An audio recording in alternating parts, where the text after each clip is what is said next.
కాంగ్రెస్ పార్టీలో చేరారు, పార్టీలను కూడా విలీనం చేశారు. మరి ఆ పార్టీలో జాయిన్ అవటం మరి వైసీపీకి ప్లస్ అవుతుందా మైనస్ అవుతుందా, అసలు మీరు ఏమనుకుంటున్నారు? షర్మిలమ్మ గారు ఏ రోజైతే తెలంగాణలో పార్టీ పెట్టారో ఆ రోజే ఆమె రాజకీయ ప్రస్థానం ఒక దిశలో మొదలు పెట్టుకున్నారు. ఆ తర్వాత ఏదైనా తెలంగాణ నుంచి తర్వాత కాంగ్రెస్లోకి రావాలనుకున్నారు.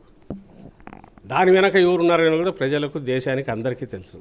ఈరోజుకు తెలుసు. చంద్రబాబు నాయుడు అనే వ్యక్తి అన్ని రకాలుగా ఒకవైపు కాంగ్రెస్ను మేనేజ్ చేస్తూ, ఇంకోవైపు బీజేపీలో తన మనుషుల ద్వారా మేనేజ్ చేస్తూ, పవన్ కళ్యాణ్ను, జనసేనను మేనేజ్ చేస్తూ, నేను ఎప్పుడు అంటుంటాను, ఆర్కెస్ట్రా ఏ నుంచి జెడ్ వరకు రకరకాల పార్టీలను, వ్యక్తులను అందరినీ ఇచ్చేస్తూ జగన్మోహన్ రెడ్డి గారు టార్గెట్గా ఇన్ని కూడా కుట్ర పన్నాడు.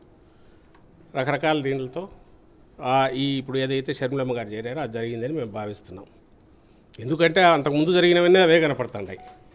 సీఎం రమేష్ ఫ్లైట్లో వెళ్ళడం కానీ, లేదా అక్కడ ఆయన బ్రదర్ అనిల్తో బీటెక్ రవి, ఇవన్నీ యాదృచ్ఛికమని మేము అనుకోవట్లా. మరి నిన్న చాలా మర్యాదపూర్వకంగా ఈయన పోయి ఎయిర్పోర్ట్లో కలిశారట.